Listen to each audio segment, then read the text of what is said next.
warahmatullahi wabarakatuh. Salam ekonomi. Halo anak-anakku semua, kembali lagi di dalam mata pelajaran ekonomi. Di dalam video kali ini, saya akan membahas tentang ketenaga kerjaan. Oke, sebelum menonton video ini, jangan lupa like, komen, dan subscribe. Selamat belajar.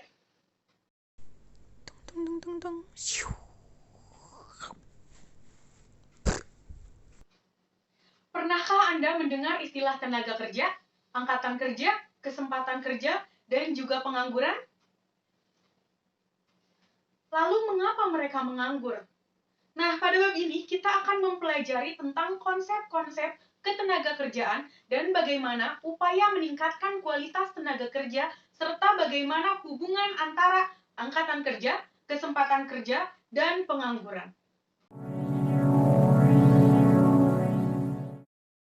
Baiklah anak-anak, sebelumnya di sini saya akan menjelaskan apa sih tujuan dari pembelajaran kali ini. Oke, tujuan dari pembelajaran kali ini diharapkan kalian mampu mendeskripsikan konsep ketenagakerjaan dan jenis-jenis tenaga kerja secara tepat. Kemudian diharapkan Anda mampu mendefinisikan masalah ketenagakerjaan secara seksama. Kemudian Anda mampu mendeskripsikan upaya meningkatkan kualitas tenaga kerja secara kritis. Yang selanjutnya diharapkan kamu nanti mampu mendeskripsikan teori upah dalam sistem upah yang berlaku di Indonesia secara tepat. Lalu mampu mengidentifikasi jenis-jenis pengangguran dan dampak negatif pengangguran secara tepat. Dan yang terakhir, Anda mampu mendeskripsikan upaya untuk mengatasi pengangguran secara tepat. Baiklah, kita akan masuk ke klasifikasi tenaga kerja berdasarkan kependudukan. Apakah ada yang tahu apa itu tenaga kerja? Ya, betul sekali. Tenaga kerja merupakan penduduk yang berada di dalam usia kerja. Menurut Undang-Undang Nomor 13 Tahun 2003, pada bab 1 pasal 1 ayat 2 disebutkan bahwa tenaga kerja adalah setiap orang yang mampu melakukan pekerjaan guna menghasilkan barang ataupun jasa, baik untuk memenuhi kebutuhan sendiri maupun untuk masyarakat. Nah, secara garis besar, penduduk suatu negara dibedakan menjadi dua kelompok, yaitu satu tenaga kerja dan yang kedua bukan tenaga kerja. Nah, penduduk yang tergolong ke dalam tenaga kerja yaitu jika penduduk tersebut telah memenuhi usia kerja. Nah, batas usia kerja yang berlaku di Indonesia adalah berumur 15 tahun sampai dengan 64 tahun. Menurut pengertian ini, setiap orang yang bekerja disebut sebagai tenaga kerja. Nah, kemudian apa yang dimaksud dengan bukan tenaga kerja? Ada yang tahu?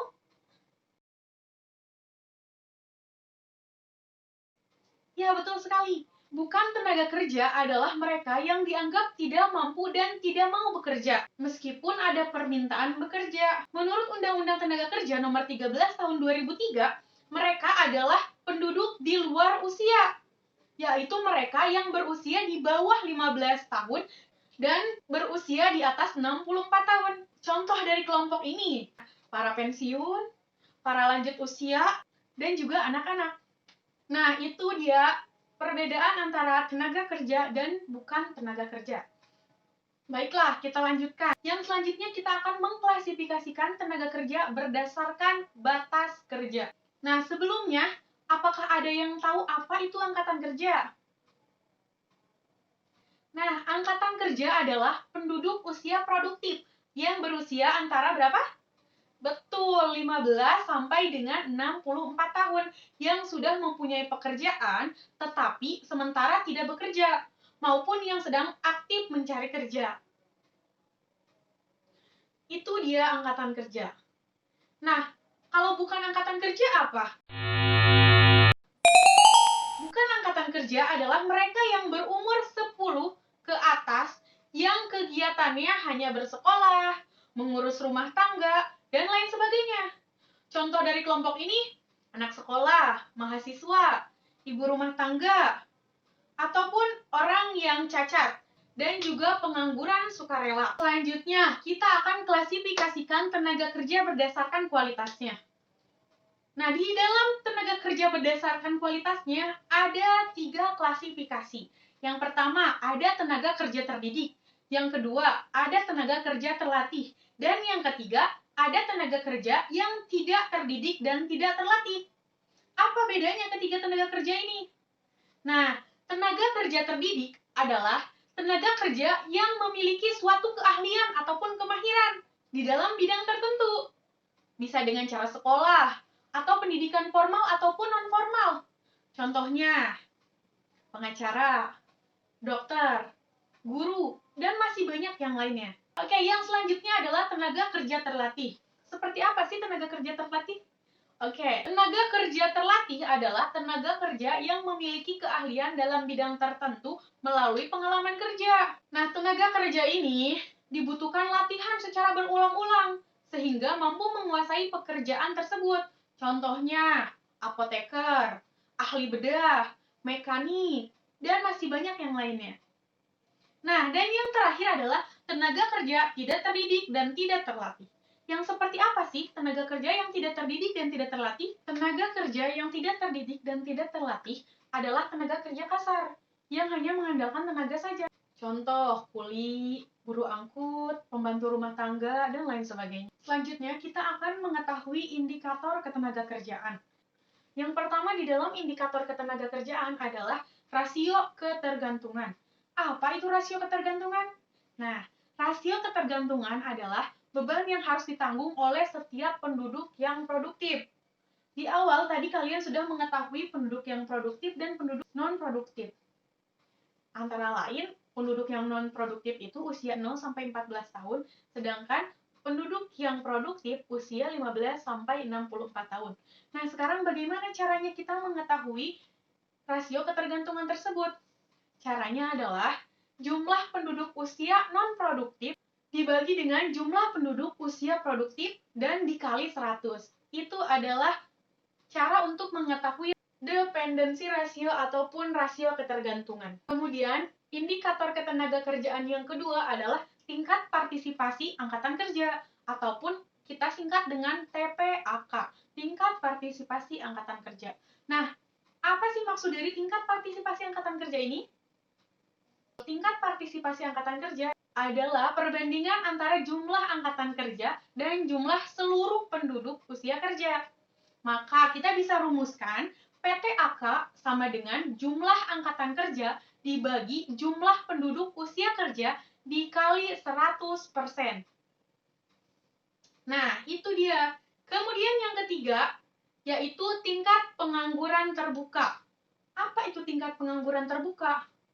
Tingkat pengangguran terbuka adalah perbandingan antara jumlah penduduk yang sedang mencari pekerjaan dan jumlah angkatan kerja. Untuk mencari TPT, caranya adalah jumlah pengangguran dibagi dengan jumlah angkatan kerja dikali 100%.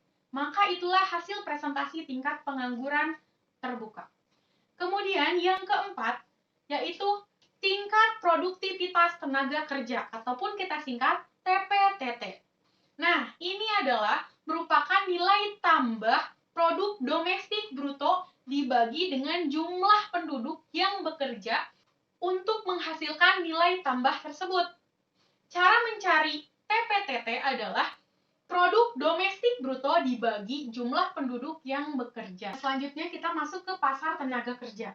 Apa sih yang dimaksud dengan pasar tenaga kerja?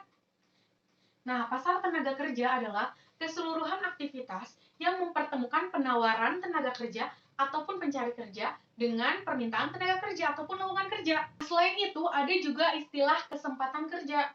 Apa sih yang dimaksud dengan kesempatan kerja? Kesempatan kerja ini berkaitan dengan peluang para angkatan kerja untuk mendapatkan pekerjaan. Atau dalam definisi lain, kesempatan kerja dapat diartikan sebagai permintaan ataupun kebutuhan tenaga kerja. Nah, kesempatan kerja ini biasanya tercipta sebagai dampak banyaknya kegiatan usaha yang berjalan. Baik usaha yang dilakukan oleh pihak swasta maupun usaha yang dilakukan oleh pemerintah. Nah, kesempatan kerja ini adalah suatu keadaan yang menggambarkan ketersediaan pekerjaan ataupun lapangan kerja untuk diisi oleh para pencari kerja. Kondisi perekonomian yang terjadi akhir-akhir ini akibat pandemi menambah banyaknya jumlah pengangguran karena banyaknya PHK dari perusahaan yang gulung tikar ataupun merugi. Yang perlu kita ketahui, Semakin rendah kesempatan kerja di suatu negara, maka semakin besar pula jumlah angkatan kerja yang tidak dapat bekerja. Hal ini akan menyebabkan pengangguran besar-besaran. Nah, untuk menghindari hal ini, biasanya pemerintah suatu negara mencoba untuk mendatangkan pengusaha-pengusaha dari pihak asing untuk berinvestasi ataupun menjalankan usahanya di dalam negara tersebut. Adapun kesempatan kerja bisa digolongkan menjadi dua golongan, yaitu yang pertama, kesempatan kerja permanen, dan yang kedua, kesempatan kerja temporer. Apa sih bedanya? Oke, kita akan cari tahu. Kesempatan kerja permanen artinya kesempatan kerja yang memungkinkan orang bekerja terus-menerus sampai mereka pensiun atau tidak mampu lagi untuk bekerja. Sedangkan kesempatan kerja temporer artinya kesempatan kerja yang hanya memungkinkan orang bekerja dalam waktu relatif singkat, kemudian menganggur untuk menunggu kesempatan kerja yang baru. Sekarang, apa sih hubungannya antara jumlah penduduk, angkatan kerja, pengangguran, dan kesempatan kerja? Oke, dalam neraca ketenagakerjaan, biasanya dilihat antara jumlah penduduk, angkatan kerja, dan jumlah kesempatan kerja yang tersedia.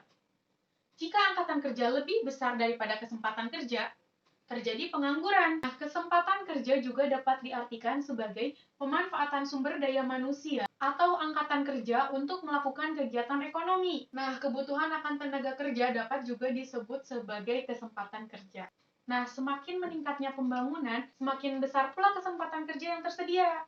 Hal ini berarti semakin besar pula permintaan akan tenaga kerja. Sebaliknya, semakin besar jumlah penduduk, semakin besar pula kebutuhan akan lowongan pekerjaan ataupun kesempatan kerja. Baiklah anak-anakku, sekian untuk video kali ini. Mohon maaf apabila ada salah-salah kata. Bila video ini dirasa bermanfaat, jangan lupa share ke teman-temannya. Dan apabila ada yang perlu ditanyakan, silakan tanyakan di kolom komentar. Dan jangan lupa subscribe. Sekian untuk video kali ini. Terima kasih. Mohon maaf apabila ada salah-salah kata. Wassalamualaikum warahmatullahi wabarakatuh.